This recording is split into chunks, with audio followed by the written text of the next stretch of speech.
முத நாளுக்கு 6 மணி கடையை ஓப்பன் பண்ணிட்டோம். நானும் அவர் மட்டும் தான் இருக்கும், வேலை பார்க்கறதுக்கு ஆள் கிடையாது. கருப்பட்டியெல்லாம் ரெடி பண்ணி வச்சிட்டோம், எல்லாமே ரெடியாக இருந்தது. காஃபி எப்படி மிக்ஸ் பண்ண எல்லாம் பண்ணி ஃபஸ்ட்டு காஃபி போகிறோம், தெரிஞ்சிருச்சு. முத நாள் 6 மணிக்கு வந்து ஒரு 50 பேர் 20 பேர் வந்து நின்றுட்டு இருக்காங்க, தெரிஞ்சிருச்சு. ஃபஸ்ட்டு காஃபி தெரிஞ்சவொடனே பேசிக்கலி எங்களுக்கு ஐடியா இல்லை, தெரியுமான்றதும் கூட எங்களுக்கு தெரியல. 2வது காஃபி போடுறோம், திருப்பி தெரிஞ்சிருச்சு.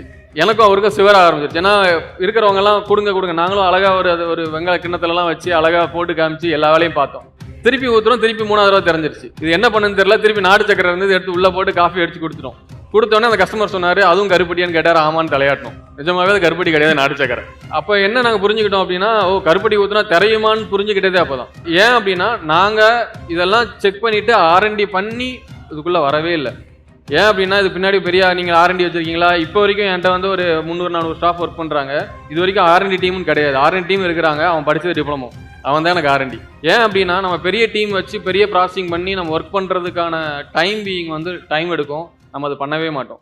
ஸோ நாங்கள் என்ன பண்ணோம்னா அடுத்த ஒரு 2 நாளில் வந்து கடையை ஷட் பண்ணிட்டோம். ஷட் பண்ணிவிட்டு இப்போ நம்ம என்ன பண்ணணும்னு சொல்லி ஒரு 2 நாள் விட்டுட்டு 3ஆவது நாள் திருப்பி காஃபி போட்டோம். அப்போ தெரியல. அது ஏன் தெரில அப்படின்னா நாங்கள் அது கருப்பட்டியில் ஒரு ப்ராசஸிங் பண்ண ஆரம்பித்தோம். பேக் ஹண்டில் ஒர்க் பண்ணும்போது காஃபிலேருந்து சுக்கு பால்லேருந்து எல்லாமே ஸ்லோவாக பண்ணோம். கஸ்டமர் என்ன கேட்குறாங்களோ அதை ஸ்டார்ட் பண்ண ஆரம்பித்தோம். 10 பொருள் இருந்தது, 20 பொருள் இருந்தது, 50 பொருள் வந்தது, இன்னைக்கு 100 பொருள் ஆயிடுச்சு. இன்னைக்கு ஆக்சுவலி நம்மகிட்ட இருக்கிற பிரான்ச் பார்த்தீங்க அப்படின்னா 200 இருக்குது. இப்போ 200 பிரான்ச் வச்சுருக்கோம்.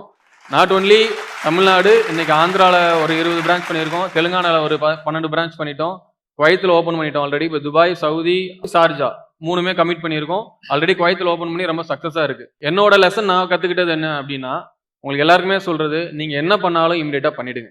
சரி, நீங்கள் பண்ணிட்டீங்க அப்படின்னா அதில் பிரச்சனை வரும், பிரச்சனை வரும்போது சால்வ் பண்ணிக்கோங்க.